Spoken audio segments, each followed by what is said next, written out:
Alors, bienvenue dans le deuxième épisode du syndrome médiastinal.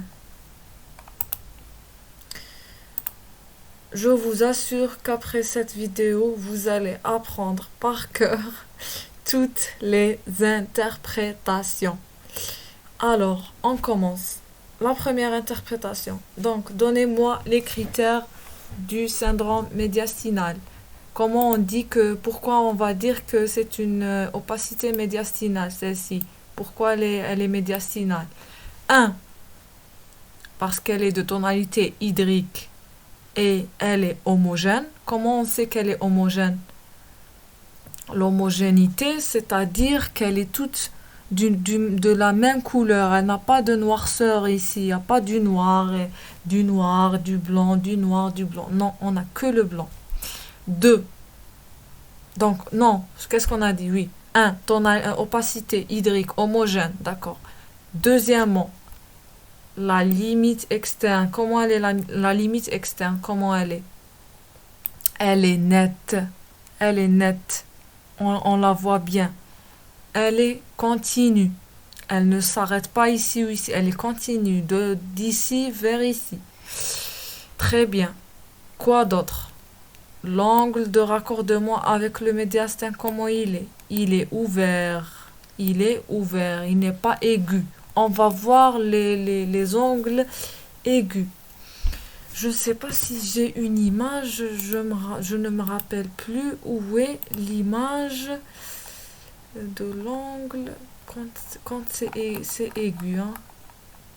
Je pense dans le syndrome pleural. Attendez. D'accord. Je vous montrerai le syndrome pleural.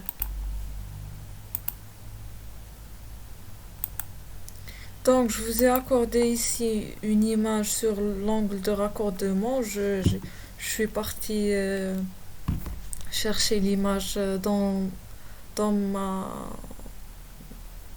mon fichier du syndrome pleural. Je l'ai trouvé.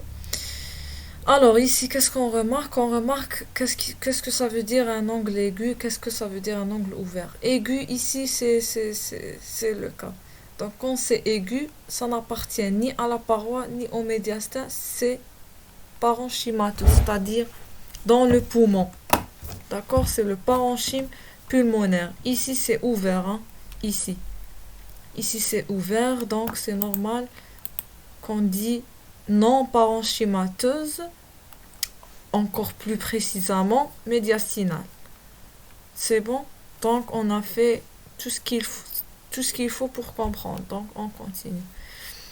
Cliché numéro 1.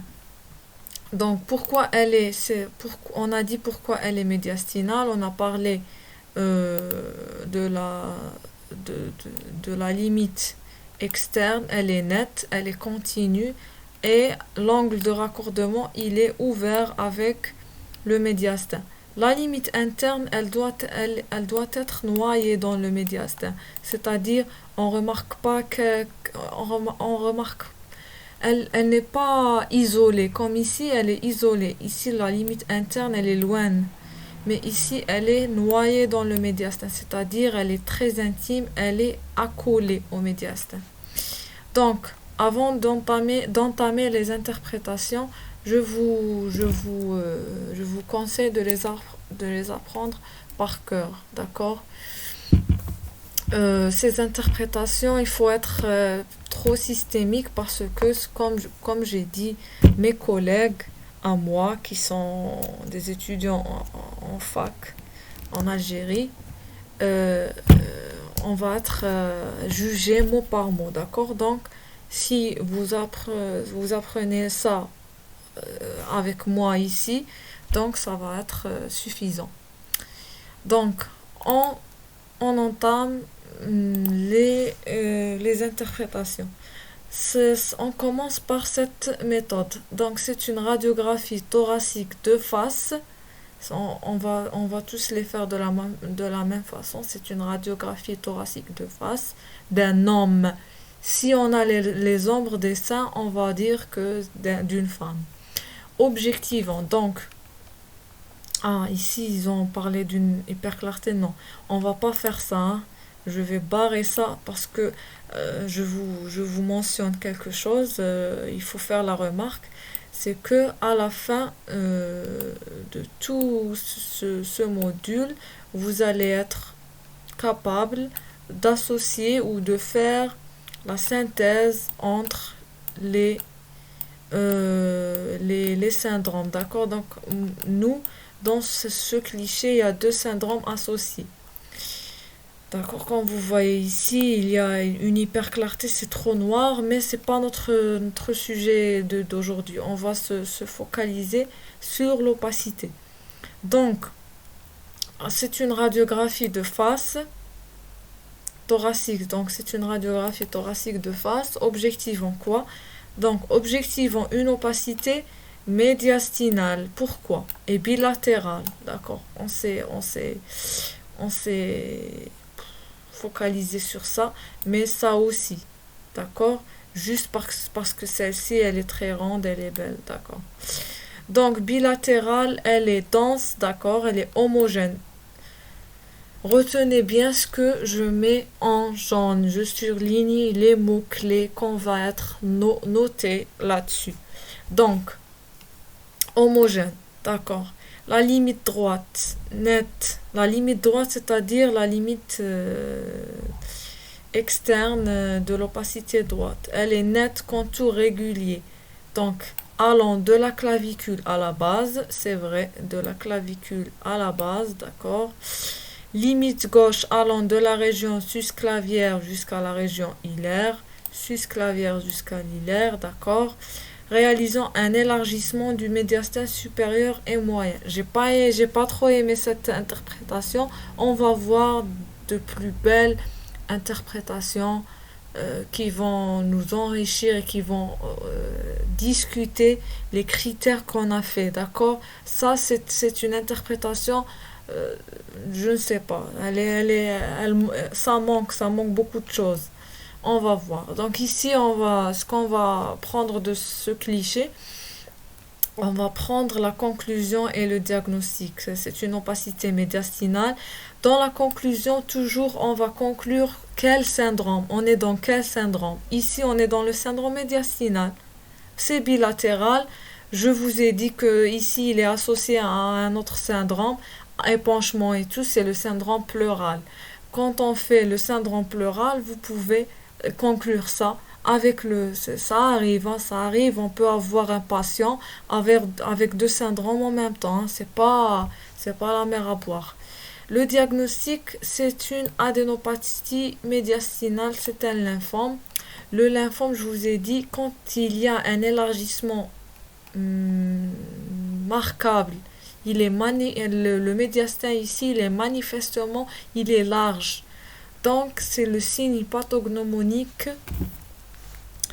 du lymphome. On va voir un autre lymphome plus beau que ça. Parce qu'ici, c'est moins pénétré. Cette radio, elle est moins pénétrée. On voit, il y a que du blanc partout.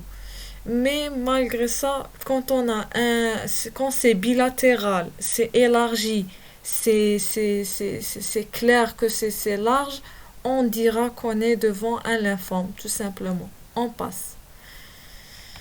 Alors, ici, qu'est-ce qu'on remarque? On passera directement.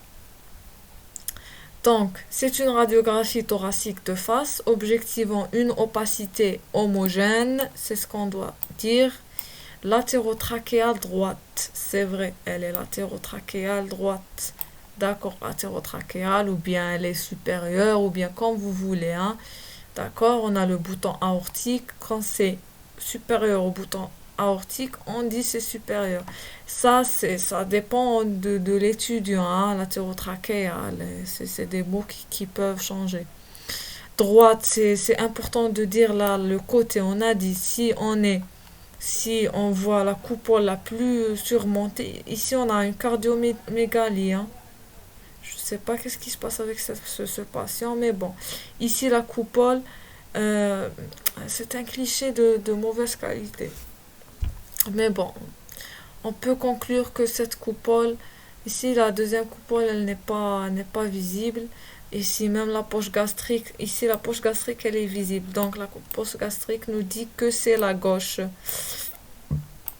D'accord, pardon. À limite interne, donc c'est noyé dans le médiastin. Elle est noyée, elle n'est pas isolée du médiastin. Là voilà, la limite interne, elle fait partie du médiastin. La limite externe, elle est convexe vers le poumon. Pourquoi elle est convexe vers le parenchyme du poumon? Parce que sa courbure, elle est entière de cette... Il est entier. La courbure, elle voit le poumon, elle est en face lui. Elle est nette, contour régulier. C'est vrai, elle est continue. C'est ça, c'est ce qui veut dire le contour régulier. C'est ce qu'on veut dire par le contour régulier. Et ici, pour dire on est en quel étage. Elle ne dépasse pas la clavicule. D'accord? On est dans l'antérieur. Pour dire quel diagnostic. Parce que si on est dans le postérieur, si on est dans le postérieur, on va pas dire on a un goitre, on a un thymome. Un thymome, c'est-à-dire tumeur du thymus. Si on est en antérieur, on a on a une gamme de diagnostics, on a trois diagnostics possibles. Le goitre, le thymome et les adénopathies. Si on est en postérieur, on a l'œsophage et le neurinome. Donc, tumeur œsophagienne, tumeur nerveuse. D'accord? Rappelez-vous bien de ce point. Si on est en antérieur, c'est-à-dire quoi en antérieur? C'est-à-dire, je vais effacer ces tralala. Ici, ça commence de la clavicule et ça descend. Donc, c'est le signe cervico-thoracique. Je le répète, je le dis et je le répète. Le signe cervico-thoracique, c'est pour dire si on est en antérieur ou bien en postérieur dans l'étage supérieur. Pourquoi on parle de ce signe ici? Pourquoi on n'a pas fait le signe de la silhouette? Mais tout simplement parce que le signe de la silhouette, il prend le cœur en référence. Le cœur, il est ici. Il est en inférieur. C'est pas tout ça le cœur. Hein. Il est en inférieur. Nous, on est dans le supérieur. Le bouton aortique. On n'a pas, on peut pas le prendre comme référence. On va prendre les clavicules comme référence et le signe qui est associé aux clavicules, c'est le signe cervico-thoracique. Donc on va dire que c'est une opacité antérieure. Pourquoi? Parce qu'elle ne dépasse pas les clavicules. Si on est à côté du corps, on va utiliser le signe de la silhouette. Si on est en bas, on utilisera, plus bas ici, on utilisera le signe d'iceberg. C'est une logique. On va pas comme ça inventer. Donc, j'étais où? J'ai supprimé toutes les modifications. D'accord, donc on a dit la limite interne noyée, c'est ça les mots-clés. Donc opacité homogène, elle doit être homogène. La limite externe, elle est convexe vers le parenchyme, elle est nette et continue, elle ne dépasse pas la clavicule pour dire qu'elle est antérieure et pour faciliter le diagnostic, quel diagnostic on va choisir, et elle se raccorde au médiastin à angle ouvert. L'angle il est ouvert, c'est pour ça elle est médiastinale. Donc tout ça pour dire dans la conclusion, pour décider quel est ce qu'on est dans le syndrome médiastinal. D'accord? Avant la conclusion, on n'écrit pas que c'est un syndrome médiastinal. Ici, on décrira ce qu'on voit, tout simplement. On va faire la description de notre opacité ou de notre hyperclarté. On va pas mentionner dans quel syndrome on est dans le début. On le mentionnera dans la conclusion. Donc ici, on peut dire ou bien syndrome médiastinal ou bien opacité du médiastin antéro-supérieur. C'est à vous de choisir. Et après, le diagnostic, c'est ce qu'on suspecte comme pathologie. ici, pourquoi on a dit le thymome et le goitre, et moi j'ajouterai les adénopathies, j'ajouterai ADP. C'est ça la gamme de diagnostic, parce que tout simplement, dans cet étage, on trouve la thyroïde, on trouve le thymus. Le thymus, il est dans l'étage moyen, mais ici, on n'est pas trop supérieur. On est entre le supérieur et le moyen, d'accord? Le thymus, il est un peu dans le moyen. Mais si vous écrivez ça comme étant externe, c'est pas la fin du monde. Ils vont pas enlever des notes sur ça, hein, et c'est pas faux. Parce que qui dit thymome, c'est une tumeur. Ça peut se gonfler vers le haut, ça peut, d'accord? Donc, la gamme de diagnostic ici, on a le thymome, le goitre et les adénopathies, euh, tout simplement. Ici, on va pas dire c'est un lymphome, hein.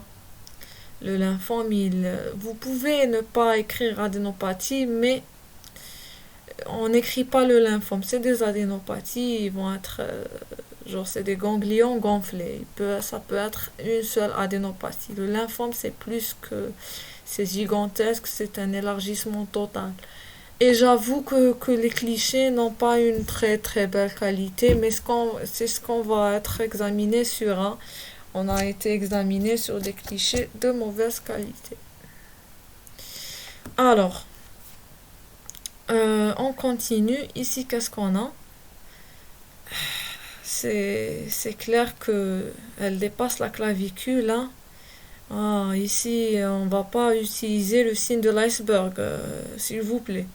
Donc c'est un signe, on va utiliser le signe cervico-thoracique, on va utiliser comme repère les clavicules, elle dépasse la clavicule, elle est en postérieur, et on entamera sans diagnostic, enfin interprétation. Donc c'est une radiographie thoracique de face objectivant. Donc c'est une radiographie d'un homme. D'accord, là le cliché il est un peu zoomé, mais bon, on va dire c'est un homme. On voit pas les seins, ça va. Objectivant une opacité latérotrachéale. Ce mot il est beau comme localisation. Il témoigne que vous avez bien étudié les 4 ans passés en médecine. Latérotrachéale gauche, elle est homogène, cette opacité. Sa limite interne, comment elle est? Elle est noyée dans le médiastin. Ils ont dit en contact avec le médiastin, d'accord, comme ils veulent. Nous, on choisira de dire elle est noyée dans le médiastin parce qu'elle appartient au médiastin. La limite externe, elle est nette, convexe vers le parenchyme. Il faut toujours dire qu'elle est convexe vers le parenchyme. Parce qu'elle appartient, elle s'ouvre sur le médiastin, mais elle ne s'ouvre pas sur le parenchyme parce qu'elle n'appartient pas au parenchyme. On va parler aussi, donc cette limite externe qui est convexe vers le parenchyme, elle s'accorde au médiastin avec un angle de raccordement ouvert. L'angle de raccordement, il est ouvert. Alors, à angle obtus, c'est-à-dire ouvert, obtus, en latin, c'est l'antonyme, c'est le contraire de clos. D'accord? Obtus, clos, ne vous inquiétez pas, ne vous perdez pas l'esprit, ça veut dire ouvert, hein. Visible au-dessus de la clavicule, c'est-à-dire il est supérieur à la clavicule, c'est le signe cervico-thoracique, c'est-à-dire elle est en postérieur. Ça va nous aider dans le diagnostic. Donc, on note des signes de distension bilatéraux, d'accord, oh pardon, les signes, oui, c'est vrai, c'est très distendu. Ici, on ne peut pas passer devant cette distension, sauf si on est myope. D'accord, donc la conclusion, opacité du médiastin postérieur, donc on peut dire ce que moi j'écrivais, ce que je préfère, c'est d'écrire le syndrome. On sera mieux noté comme ça. on est dans le syndrome médiastinal. C'est un syndrome médiastinal postérieur et supérieur. Plus d'accord, poumon emphysémateux, on n'a pas fait le poumon, les emphysèmes, on n'a pas fait Ici, on n'est pas censé de parler de l'emphysème, on parle du médiastinal. Mais, quand on terminera tout, les clichés de révision que je vais faire dans une autre vidéo, on devrait, ou bien on devra associer tous les syndromes qu'on a fait. D'accord? Donc ici, je vous juge que sur le médiastin. Alors, qu'est-ce qui est médiastinal et qui est en postérieur? Qu'est-ce qu'on peut avoir comme maladie? Donc, c'est la tumeur nerveuse et l'œsophagienne. Ne me lisez pas les autres, on n'a que deux. D'accord? Les quatrième années, les externes en quatrième année, c'est ce que vous devez apprendre. Tumeur nerveuse et œsophagienne quand on est dans le postérieur. Quand on est dans le postérieur. C'est bon? On peut avancer. Alors, ici, qu'est-ce qu'on remarque? Vous pouvez prendre une pause, vous pouvez mettre la vidéo en pause pour vous concentrer. Alors, qu'est-ce qu'on remarque? On passe à l'interprétation. Alors, c'est notre début, le début commun, c'est un téléthorax ou bien radiographie thoracique de face, objectivant donc d'un homme ou d'une femme, d'accord, on n'a pas les seins, c'est pas un homme. Plutôt, c'est pas une femme, d'accord, on continue. Alors, un des bords médiastinal droit, d'accord, c'est une opacité médiastinale. Ici, ils ont commencé l'interprétation par dire c'est une opacité médiastinale. Parce que nous, qu'est-ce qu'on fait d'habitude? On va décrire l'opacité, mais on va pas dire dès le début qu'elle est médiastinale. C'est une conclusion. On a une panoplie de critères, un nombre de critères à trouver. Si on les trouve, on va conclure que c'est médiastinal. Si vous vous répétez, c'est pas un problème. Alors, de l'étage moyen et inférieur. Est-ce qu'on est dans l'inférieur? Oui, les carènes, ils sont ici et on est avec le cœur. Et pour décider si on est dans l'antérieur ou dans le postérieur, on va se confier au signe de la silhouette à côté du cœur. Alors, elle est de tonalité hydrique, c'est vrai. La limite externe, elle est nette, oui. Elle est convexe vers le parenchyme pulmonaire. C'est-à-dire quoi, convexe vers le parenchyme pulmonaire?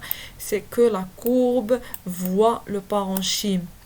Donc, avec un angle de raccordement qui est en pente douce. La pente douce, c'est le synonyme d'angle ouvert. Est-ce qu'elle est d'angle ouvert? Oui. Tout ce qui est avec le médiastin, ne vous tardez pas à dessiner l'angle et tout. Si c'est collé, je vous ai montré l'aigu. L'aigu, l'opacité quand elle a un angle aigu avec le médiastin, c'est visible. Elle est loin. Elle n'est pas collée au médiastin, d'accord? Alors, la limite interne, elle est noyée dans le médiastin, et c'est vrai. En appliquant le signe de la silhouette, l'opacité n'efface pas le bord droit du médiastin, alors elle est de topographie postérieure.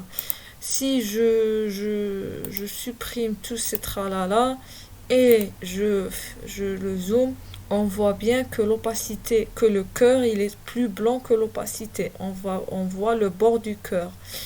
Le signe de la silhouette, qu'est-ce qu'il nous dit?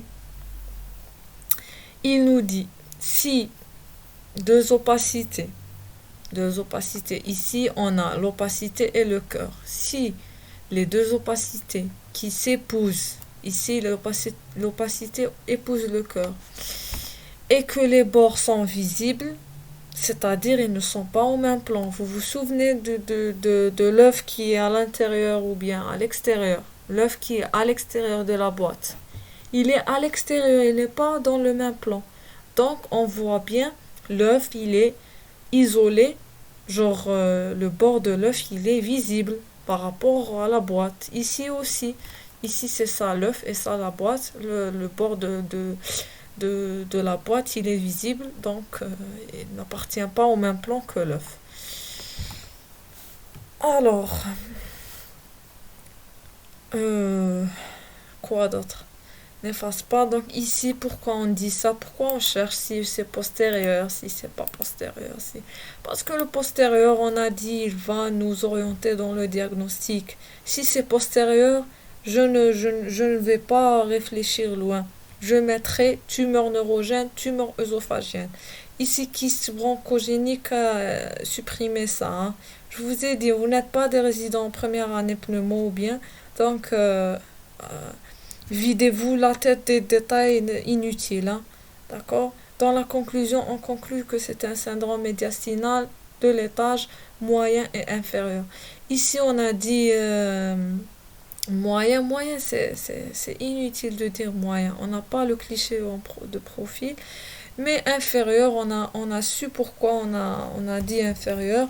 Inférieur, c'est par rapport à la division vis-à-vis la carène trachéale, d'accord? Le bouton aortique il est loin, on a l'impression qu'on est dans l'inférieur et même la carène si on la, on la dessine, ça va être dans l'inférieur. Allez. Et ce cliché, qu'est-ce qu'il veut dire? Qu'est-ce que vous remarquez? J'avoue que les clichés ne sont pas simples, mais bon, je vous dis et je vous le redis. Ici, si vous êtes ici pour suivre mes vidéos, c'est pas parce que vous voulez que apprendre à lire des clichés, mais aussi pour avoir une bonne note. Et tous ces clichés, vous allez les trouver dans vos examens. C'est typique et c'est pas créatif. Alors, on nous a dit que c'est une radiographie thoracique de face, objectivant une opacité dense homogène, médiastinale inférieure droite. Donc il parle de cette, de cette opacité. Elle est nette, enfin la limite interne, elle noyée dans le médiastin, la limite externe convexe vers le parenchyme, en se raccordant au médiastin à angle ouvert. J'ai besoin de mon pointeur ou bien de mon surligneur. Donc elle se... Non, c'est pas tout ça, hein, c'est ça. Elle se raccorde dans... Oh là là là là, qu'est-ce que je fais? En angle ouvert avec le médiastin. Alors, la conclusion, c'est un syndrome médiastinal. Pourquoi elle est postérieure? Ici, on voit un peu le bord du cœur et le bord de l'opacité. Hein. Ne vous déprimez pas, d'accord? Ou bien ne déprimez pas. Parce que moi aussi, au début, ça me paraissait trop lourd. Mais ça va, hein, ça passera. Et le plus important, c'est que vous êtes en train de découvrir et de stimuler votre mémoire visuelle. Donc, ne lâchez pas, tout simplement. Donc, le diagnostic, on ne dit pas absépotique, on n'a rien à foutre avec cet absépotique. On dira qu'on est devant soit une tumeur œsophagienne, soit nerveuse. D'accord? Mes collègues de la fac d'Oran, ne vous inquiétez pas, ça va pas être un absépotique. D'accord? Il faut être limité dans les diagnostics. Il faut pas s'embrouiller trop. On n'est pas des résidents en pneumo. Alors, qu'est-ce qu'on voit ici? Ici, c'est compliqué, j'avoue. On voit que c'est bilatéral, que c'est élargi, qu'il y a une panoplie de trucs ici. Donc on entamera directement l'interprétation.